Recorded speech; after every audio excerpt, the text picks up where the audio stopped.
The horror movie Him is not the greatest movie of all time. Not even close. And I'll tell you why. Up next at Mark at the Movies.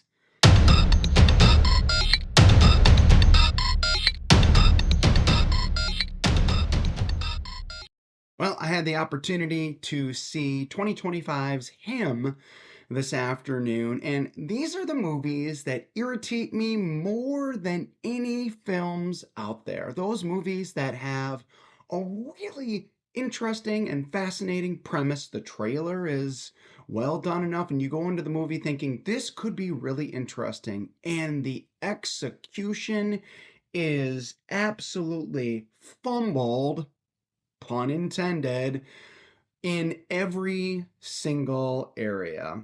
This is a movie that is directed and written by Justin Tipping, and it's really a two character film with Tyreek Withers and Marlon Wayans playing one, the greatest of all time, a fictional football player who is training the next up and coming, this Cameron, to be the next great football player. And these movies can be so fascinating. The premise of football, American football, as a almost a religion where the fans are, crazy about football, where the players, do whatever it takes to not just make it on the field and play and perform, but what does it take to go overboard to be the greatest of all time? And that is a fascinating premise for a horror film,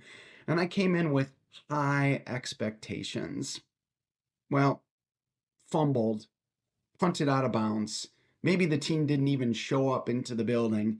Really, really poor execution here. This felt like an experimental college film that was trying to be like Jordan Poole and just kind of through all the different lenses and filters and situations and weird, unsettling scenes in the film where it wasn't necessary or it didn't make any sense, or jump shots or all this different stuff. And it just left you confused, and it was so over the top and so unsettling, in not a good way, that it just was kind of a garbled mess.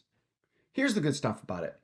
Marlon Wayans is pretty darn good in this with the material that he's given, and the material is not much. He's pretty good in this.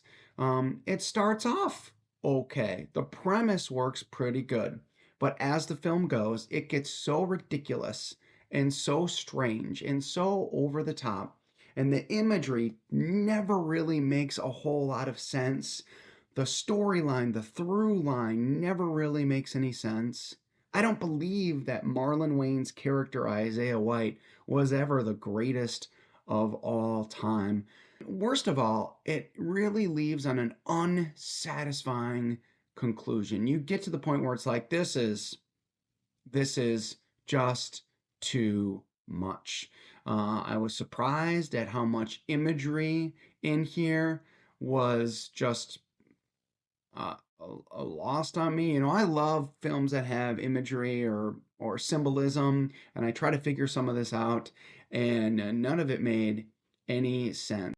And while I commend the screenwriting portion of it for the idea of the film, the execution is really lousy, and this movie comes up empty in so many different ways.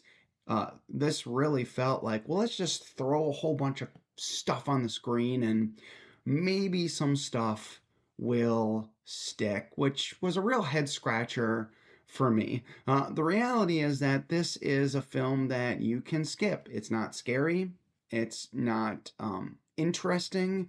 While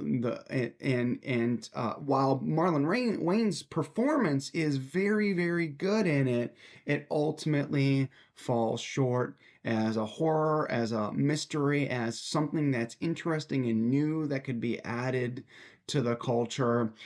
This is a film that at best I can give 2 stars. I would avoid it. There's no reason to see this film. It is not the GOAT in any way.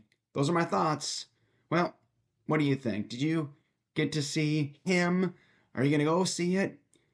Do you like Marlon Wayans? What do you think about my review? Would you give the movie 2 stars as well? Let's talk about movies. Let's get together. Let's talk about these things in the comments here at Mark at the Movies.